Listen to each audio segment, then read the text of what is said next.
কিছু কিছু মানুষের উপস্থিতি জীবনে আলো নিয়ে আসে। আমাদের ব্যক্তিগত অন্ধকারে ভোরের আলোর মতো ছড়িয়ে পড়ে তাদের উপস্থিতি। তাদের সঙ্গ আমাদের সন্ধান দেয় এক অন্য রকম জীবনের। মন খারাপ, চোখের জল, পায়ের শিকল, সন্দেহ, অবিশ্বাস, টক্সিসিটির সমস্ত ঘেরাটোপ পেরিয়ে আমরা পৌঁছে যাই ভালো থাকা, ভালোবাসার জীবনে, খিলখিলে হাসির জীবনে, গুনগুন করে গেয়ে ওঠা জীবনে, একটা শান্তির ঘুমের জীবনে। তাই কার উপস্থিতি অন্ধকার বয়ে আনে আর কার উপস্থিতি আলো হয়ে জ্বলজ্বল করে, এটা বুঝতে হবে।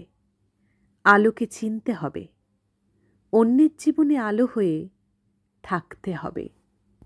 কিছু মানুষ আছে যারা অহেতুক মানুষের সাথে খারাপ ব্যবহার করতে পারে, মিষ্টি বুলির মোড়কে ঠেস দিয়ে কথা বলতে পারে, মজা করার বাহানায় অপমান করতে পারে, অচেনা মানুষকে জীবিকার নিরিখে তুই বলে সম্বোধন করতে পারে, বয়সে বড় বলে ছোটদের মতামতকে সম্মান না দিতে পারে, পদে উঁচু বলে নিচু পদের কলিগকে অহেতুক শায়েস্তা করতে পারে, উপার্জন বেশি বলে স্বল্প উপার্জনের পরিচিতকে নিচু দেখাতে পারে। এবং মজার বিষয় হলো, মানুষের সাথে এত খারাপ করার পরেও দিনের শেষে এরা ভালোই থাকে, বহাল তো বিয়েতে থাকে, আনন্দে থাকে। চোখ থেকে জল কেবল তাদের ঝরে যারা বুকের ভেতরে একটা সংবেদনশীল মন নিয়ে ঘোরে।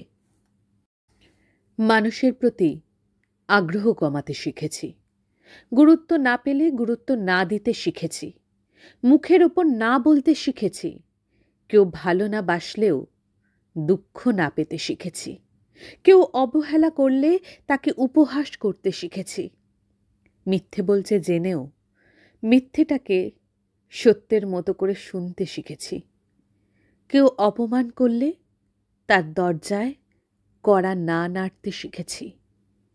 নিজের ভালো থাকার জন্য রোজ কত কি শিখছি। এত কিছু শেখার পর যখন কেউ অহংকারী বলে, তাকেও পাত্তা না দিতে শিখেছি।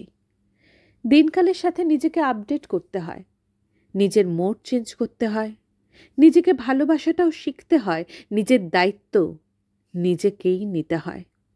দিন শেষে স্বাবলম্বী হয়ে উঠতে হয়। কে কি ভাবলো, কে কি বলল, তার থেকেও বড় কথা আমি ভালো আছি কিনা, এটাও নিজেকে জিজ্ঞেস করতে হয়। যদি উত্তর হ্যাঁ আসে, তাহলে যেমন আছেন তেমনই থাকুন। আর উত্তর যদি না আসে, তাহলে নিজেকে আপডেট করার জন্যে উপরের কাজগুলো করুন।